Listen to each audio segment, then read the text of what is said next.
గడ్డలు తీసుకున్నానండి. వీటితో నెయ్యి వేసి బెల్లం వేసి గడ్డలు చేస్తాను. చూద్దాం వచ్చేయండి. ముందర నీళ్ళలో నానేసుకోవాలి. కట్టు ఏందండి 120 రూపాయలంట. అయ్యి బాబాయ్ చాలా రేటు ఉందండి. మీ ఊళ్ళో ఎంతో రేటు కామెంట్ చేయండి. గడ్డలు నీళ్ళలో వేసేసుకుందాం. నీళ్ళలో వేసుకొని కనీసం కాసేపు నానబెట్టుకుంటే ఆ మట్టి అంతా పోతుంది.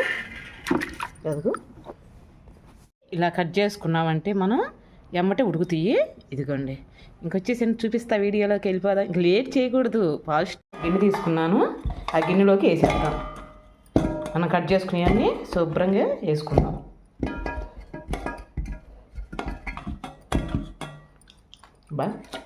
వేద్దామండి. 1 స్పూన్ బెల్లం వేస్తున్నాను. వేసుకుందాం. 1 స్పూన్ నెయ్యి వేసుకుంటే సరిపోతుంది.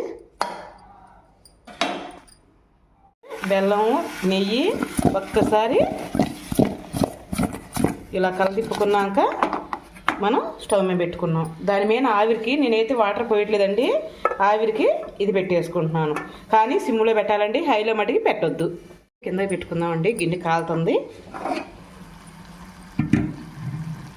ఒకసారి మళ్ళీ పైకి కిందకి ఎగరేసుకుందాం. ఎందుకంటే కింద అడుగంటుతుంది అందుకని అండి. చూడండి మంచి నేతి వాసన, బెల్లము అసలు కమ్మని వాసన వస్తుందండి. బాగా సూపర్ స్మెల్ వస్తుంది.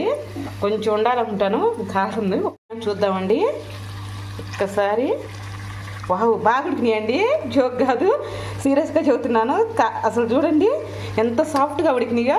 ఇంకా మనం స్టవ్ ఆపుకుందాం. బాగా ఉడికినాయి. రెడీ అయ్యి చూసారా, ప్లేట్లో తీసుకున్నాను. నిజంగా చాలా బాగున్నాయి. ఆ స్వీటు, ఆ నెయ్యి ఫ్లేవరు అసలు ఎలా ఉన్నాయి అంటే ఒక అమృతం ఎలా ఉంటుంది. ఇదిగో సగం తుంచుకొని కూడా తిన్నానండి నేను. ఇదిగోండి చూడండి ఎంత సాఫ్ట్గా ఉడికిందో.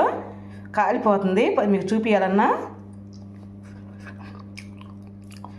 అబ్బా సూపరు.